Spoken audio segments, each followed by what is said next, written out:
10,000 টাকার কম নয়, এমন আয়ের পথ বাহির করে দিতে হবে। আমাদের মেইন উদ্দেশ্য হচ্ছে এটা। আমি আপনাকে আজকেই বলবো না, কই আমি কোনোদিন আমার মুখ থেকে আজকে কোনোদিন শুনছি আপনার সাদা দেয় না। সেটা আমিও বুঝছি, আপনি বুঝছেন কিনা জানি। ও কইছে যে আমরা তো পেটের জন্য ডাকডোল খাটতে যাই, ডাকডোল খাটতে যাই, ডাকডোল খাটতে গিয়ে এই দেখলাম ভিডিওতে তোকে এটা শিখাইতাছে ওইটা শিখাইতে তোকে এটা হয়ে গেছে কই না এই তোকে দিন খেলে টাকা তোকে খেলে চাই দিব যা যা যা যা চলাও দিতে চায় না, 10 টাকা 5 টাকা দিতে চায় না, এইভাবে করে নিস্তার।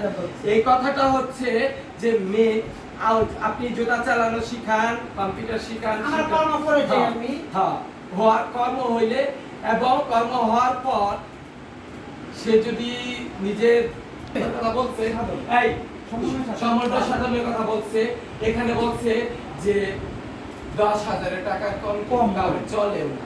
আর হচ্ছে কি 8,000 পাইলো, আমি পাইলাম 25,000, কথা দেখাইতেছি, কিন্তু 5,000 হইলে তো আমি করবো না, 8,000 হলে তো আমি করবো না। ওর ফাঁকে ফাঁকে আমি যেটুকু পাই সেটুকু যদি আমি করতে পারি, এটা আমার লেগে চিস। আমার 10,000 টাকার দাম না দিলে আমার জন্য ধন্য। আমার মানে 10,000 টাকা করে ওই পাশে জমি জিনিস হইলো। 10,000 টাকা আপনি দিচ্ছেন, কিন্তু 5,000 দিতে কষ্ট হচ্ছে। কিন্তু আপনি যদি আমার পটটা খুলে দিচ্ছেন, এটা আমার আলাদা ইনকাম করে দেন, আমার ভালো। হ্যাঁ, আমার এক ভালো। আর জাস্ট আমি যেটা করে খাচ্ছি, আমার গুরু নান্ডু পূর্ব আমার ভাত, এটা আমরা ব্যাটিতে আপনার 20,000 বাথরুম না 3,000 আমরা ছাড়তে পারবো না। এটা আমার পূর্ব আমলের ঠিকা। আমি চাম্বারের বাজাই হিজরা, আমি দেখে যে একটা হিজরা, আমি তো ওই কাম শিখে আমরা বিরক্ত করব না, কিন্তু আমার গুরু সব পায় না।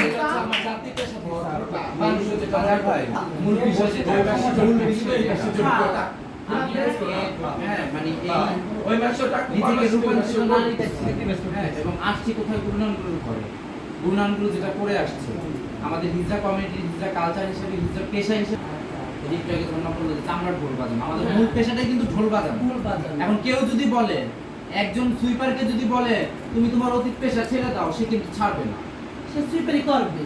একজন বেদে যদি সাপ খেলা ছেড়ে দেয়, তাকে কি বাইদানি বলবে না, তাকে স্বাভাবিক গোত্রের মানুষ বলবে। এখন আমি কালচার ছেড়ে দিই, তাহলে আমার কি মায়া লাগছে, আমাদের প্রতি ভালো লাগছে যে হিজড়ারা তো কষ্ট করা যাক, আমার দ্বারা যদি উপকার হয়, মানুষ চিরকাল বাঁচে না।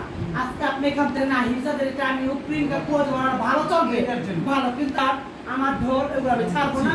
হ্যাঁ, আমি ওগুলো করে ভালো কথা আছে না, আমি বয়স হলে বড় বসে যেতে পারি। এটাই করবে বড় হিজড়া, এটা কি করবো না সামনে বিবাদ ভাব না না সাইলেন্ট ব্যাপার মানে